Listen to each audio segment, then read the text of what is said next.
Филип Григоров е българската следа в популярните комедийни сериали "Новите съседи" и "Щурите съседи". Освен в тях, той се е снимал в над 50 испански сериала, играе на сцената на театър в Мадрид, говори 5 езика и е завършил престижната театрална школа Кристина Рота. Преди да стигне до киното, актьорът първо се прочува по телевизията в Испания, като имитатора на премиера Хосе Луис Родригес Сапатеро. В телевизията попада още в първите си имигрантски години в Испания. Още за него вижте и чуйте във видеото. Господин Григоров или Филип Булгари, както си известен в Испания, ти си първият българин, който е участвал в сериала "Новите съседи". Той е така силно популярен в България и хората много го обичат. Как стигна до него? Как те поканиха? Разкажи ни. Участвахме в два различни сериала и една програма от сорта на нашата Куко или на Слави и шоуто на Слави. И когато ги излъчиха режисьорката на "Щурите съседи", както се казваше тогава, никой не беше чувал, че ще има такъв сериал. Той беше проект. 3 месеца преди да започнат снимките му, вече върви кастинга. Видяла тези два сериала, които ги излъчиха един след друг в рамките на 2-3 дни. И се е свързала с моята агентка, без кастинг, без изобщо повече. Поискала директно ние да отидеме. Ние бяхме двама, които играят мафиоти. Двойка забавни мафиоти. Единият висок 2 метра, слабичък сравнително. Аз тогава бях много широк, много як. До него изглеждам много по-нисък, 2 метра мъж. И взе така да издира и ни взе без кастинг. Да. Той сериал е много популярен, а всъщност човек от самия сериал те кръщава Филип Булгари. Точно там си така, популярен с това. На снимките точно на тази сцена, тя не е така известна. След това участвах и в "Новите съседи", в една сцена с Амадор, където всъщност оттам станах по-популярен, така се каже, в България. Да. Но всъщност в първия сезон на "Щурите съседи" актьорът се казва Едуардо Гомес, напомня на нашия Георги Парцалев. Да. Много е забавен, много характерен и се опитваше цяла вечер така неуспешно да ми произнесе през името и накрая вика със специфични гласове: "Вече откъде си?" "От България." "Вече ще те наричам Булгари." И той има много голям авторитет между всички. Съответно, абсолютно всички там 100 човека, екипи и колеги започнаха да ми викат Булгари. И не така, за да звучи превзето, ми хареса това, че по този начин за България можем да дадем добра реклама, както сега го прави Григор Димитров, че има артисти, че има художници, писатели, така хора на изкуството, не само мафиоти. Реших тогава така импулсивно, че Филип Булгари, освен добра реклама за България, удобно за тях име да ме запомнят веднага. Просто с най-добри намерения го приех. И така си остана в социалните мрежи и така нататък. Но всъщност в България, когато съм съвсем съзнателно, си се представям като Филип Григоров. Много държа на българското, на кирилицата, да се използва на българските ни имена, но ако имам още деца, задължително ще е с българско име и на нашите ценности. Независимо, че съм в чужбина, съвсем съзнателно се опитвам да си поддържам българското, да не го изгубя и просто името Булгари е за испанците, за добра реклама за България, един вид. Ясно. Ти и познаваш много популярни испански актьори и много имена. Ето сега последното е това, което на мен пък ми е познат, актьорът Хави или "Момчето от синьо лято", което ние всички много харесвахме. Също Виктория Брил, много други. Разкажи ни какви са тези хора извън прожекторите? Защо някакви интересни случки? Хави е много забавен и двамата. Когато снимахме, аз не знаех кой е. Той тогава беше на около 50 години. Знаех, че е известен испански актьор, но не знаех, че същия, който играе в Хави, и променен е доста.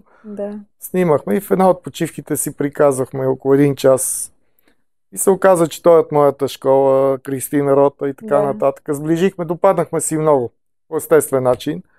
И после някой ми каза, че това артиста, който изиграл Хави в "Синьо лято". Аз съм бил на 3-4 годинки, когато го гледах. Те ни бяха като батковци, на 7-8 години има персонажа, като е снимал. Това е сериал, който всеки българин изобщо много хора по света. Може би най-добрият детски сериал за всички времена, според мен. Абсолютно. И наистина. се почувствах някакси, все едно си влязъл в приказка, все едно ти се случило нещо магическо, че ти с този човек си се докоснал и даже си снимал, нали? Да. Винаги си подценявам моята работа, няма намирам за кой знае какъв успех, понеже актьорите дават ни по телевизията, имаме изглежда сякаш по-важно. А всъщност си е най-обикновена професия. Да. Но когато се докоснеш до такъв човек, усещаш магията на киното и така много добре се държа с мен. След около 10 години избраха с кастинг в един друг сериал и пак снимах с него.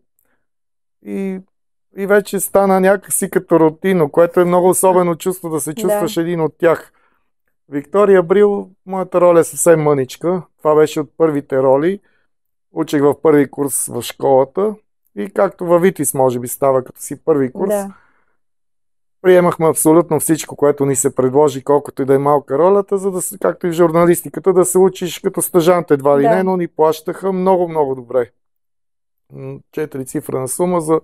После само се мяркам всъщност, когато е филма излъчен, но всъщност имахме 4 дни, в които прекарахме много часове заедно, целият екип. И за това, което е като звезда, тя толкова популярна, се държа много добре с всички. Страхотна актриса, като чисто професионално виждаш, като се снима отвътре от кухнята. Прекрасно мнение имам за нея. Просто само мога да бъда благодарен, че аз бях там с нея, с Хави и с много други колеги. За мен е награда за това, което усилието, което вложих като учих и така нататък. Приемам го като премия, че стигнах до там. Чудесно. Всички много те харесват, когато се появяваш като Сапатеро или така наречения им Хуан Хосе, или как се казва? Хосе Луис Родригес Сапатеро, да. Сапатеро, как пък се случи това? Това е много любопитно и ти наистина приличаш на него, малко или много. Да. Аз бях като статист в началото, пак това беше дори преди актьорската школа. Изобщо нямах никакви амбиции на тази възраст тогава, на 30 години, да уча повече, че може да ми се случи нещо такова. Съвсем случайно един много популярен, който е като шоуто на Слави, все едно е Слави, много популярен водещ, забеляза, че имам такава прилика. Предаването е директно, 30 минути, почивка 2 минути, още 30 минути. Директно, не се записва. Дойде до мен, в този момент се чуваше как броят, че остава 1 минута, 30 секунди, всички тичаха кабели, изпъват се, всеки оправя звука, камерите, така нататък. Аз много и не разбирах испански и ме попита една колежка, превеждаше една българка, която знаеше езика, дали съм съгласен до почивката сценаристите да направят спешно сценарий за скетч и след почивката да го заснем. И заснем. И аз даже не ме изчака да се съглася. Реши, че няма как. И така стана. На почивката ми казаха какво трябва да правя. Заснехме го. Просто нямаше време и за мислене. И съвсем случайно. След като свърши предаването, ми предложиха договор. Аз бях отишъл в Испания няколко месеца преди това.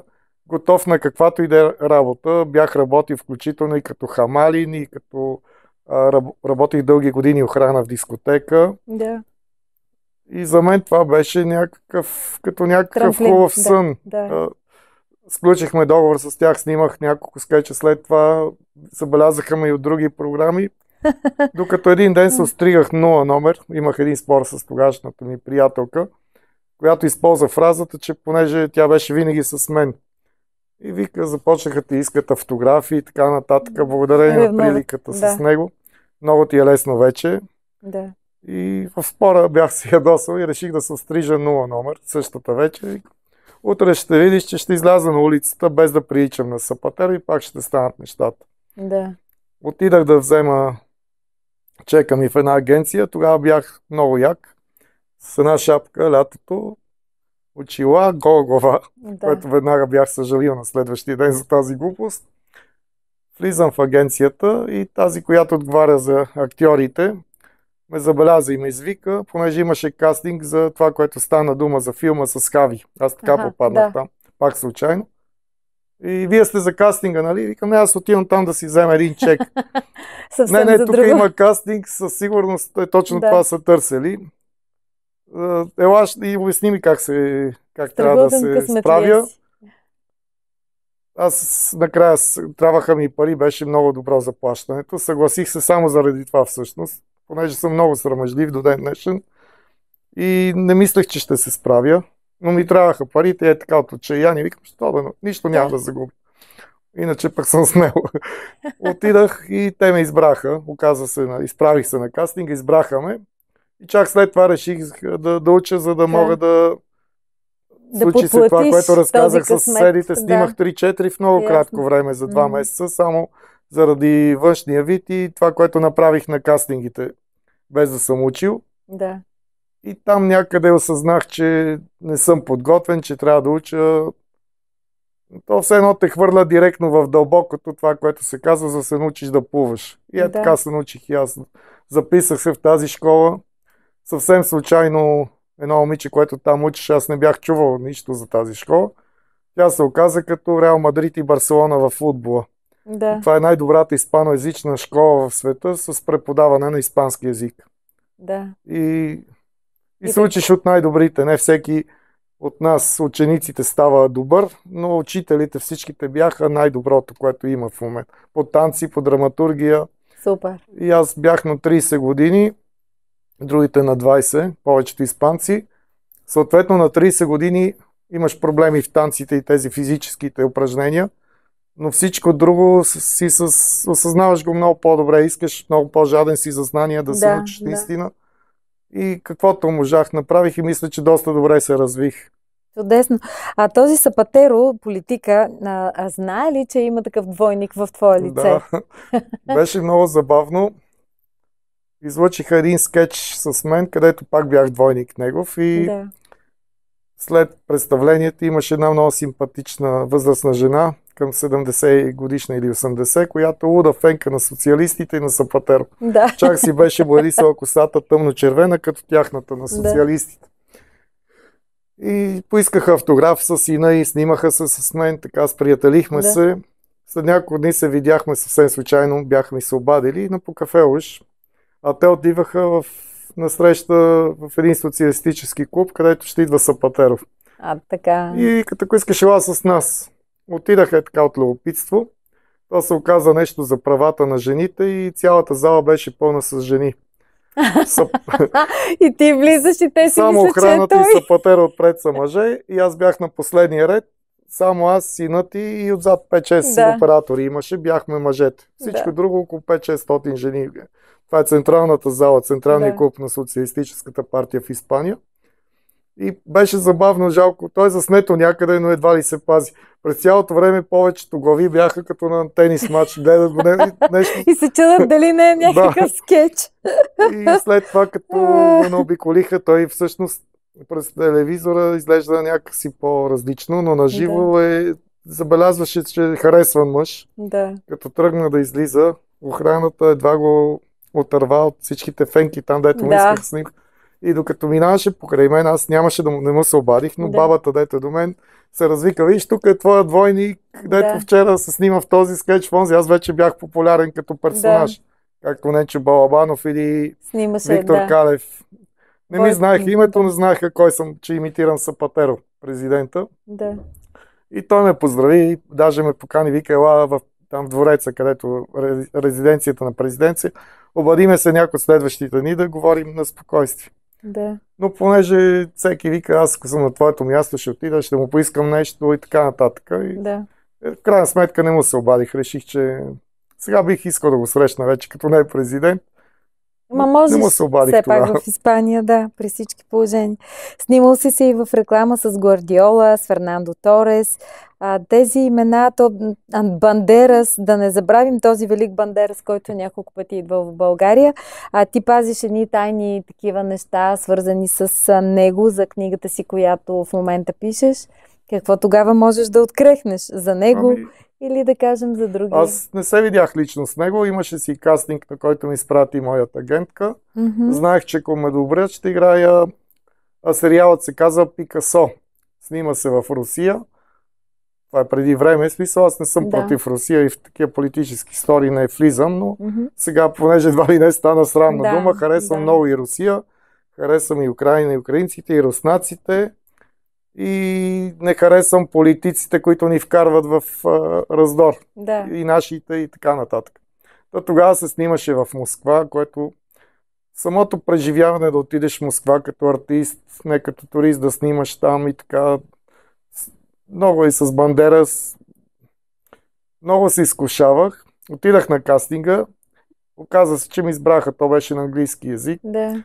Избраха ме. Обади ме след няколко дни агентката, че съм избран. И там имаше нещо, което аз сам реших, че не искам да отида. Не искам да го открехвам, но не искам да отида. Не е някаква, кой знае каква причина.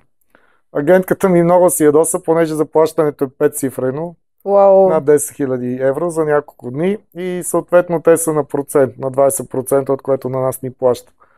Тя съответно губи 1000 евро нейния процент.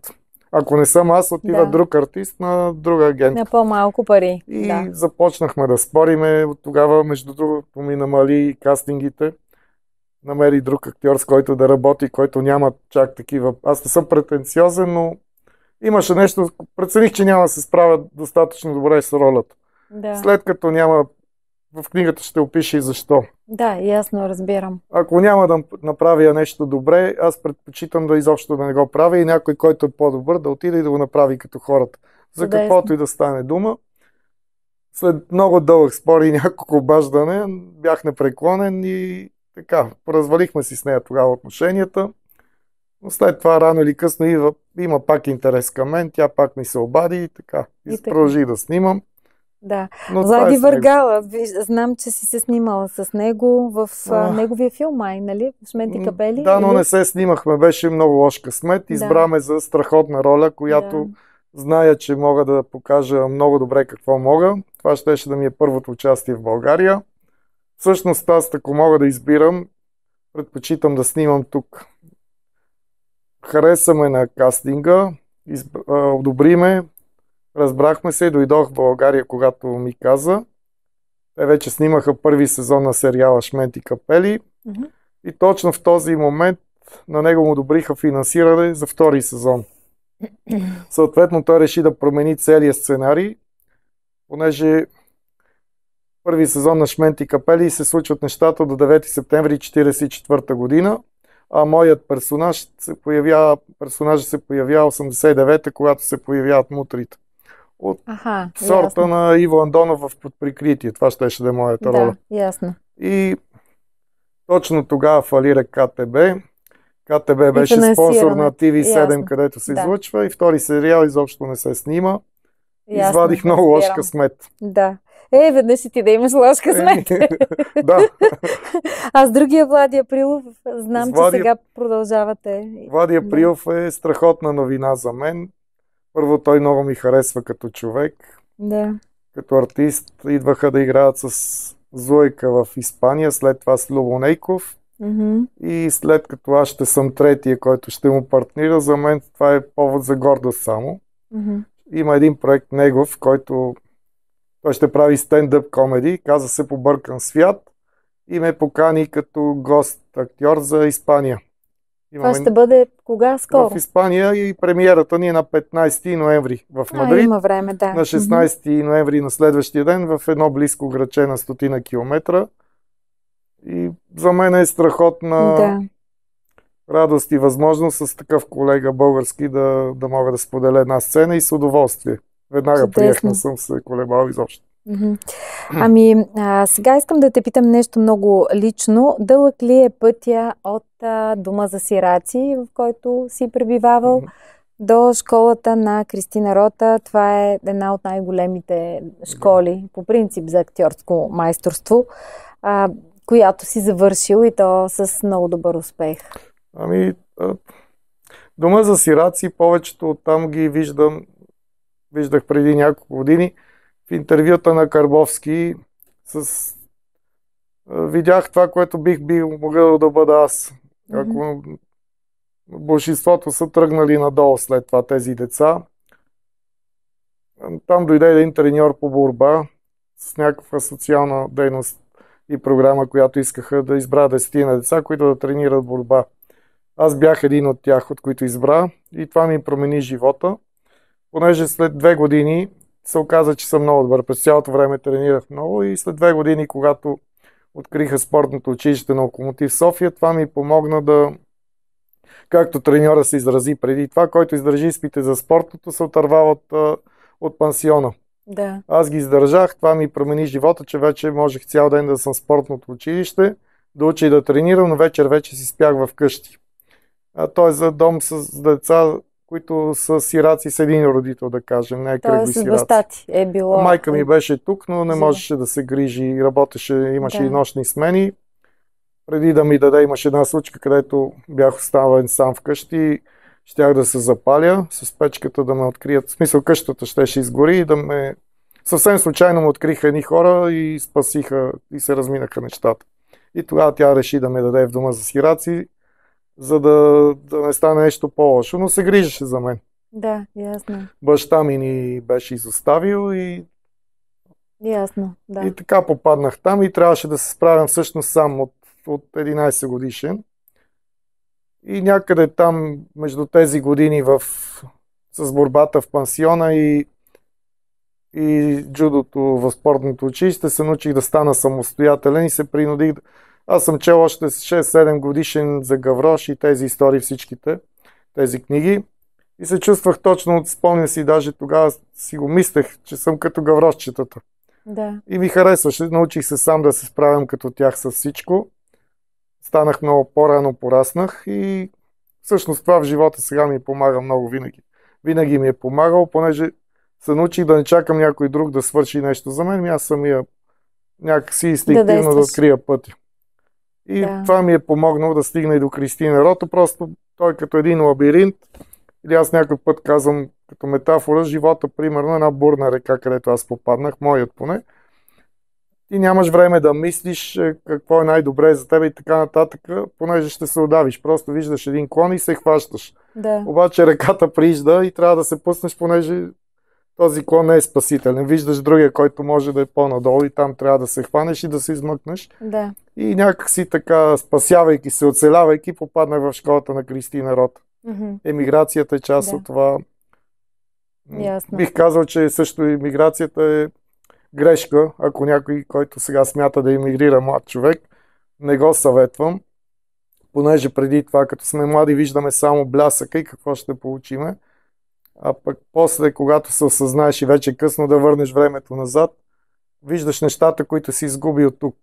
Ако сега може да избирам, бих избрал да остана тук и съм сигурен, че щях да се справя много добре. Да. Сигурни сме. Ние, но, ето казва Спасител, по някакъв начин си се спасил и от мутрите, въпреки че познаваш Карамански и дори си бил, в смисъл, негов познат или как точно? Брат ми е учил с него в спортното училище. Да.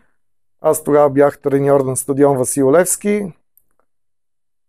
Брат ми е по-голям 10 години. Понякога има периоди, които не контактувахме. В този период започнахме пак по-често, по-добра връзка, по-често да контактуваме.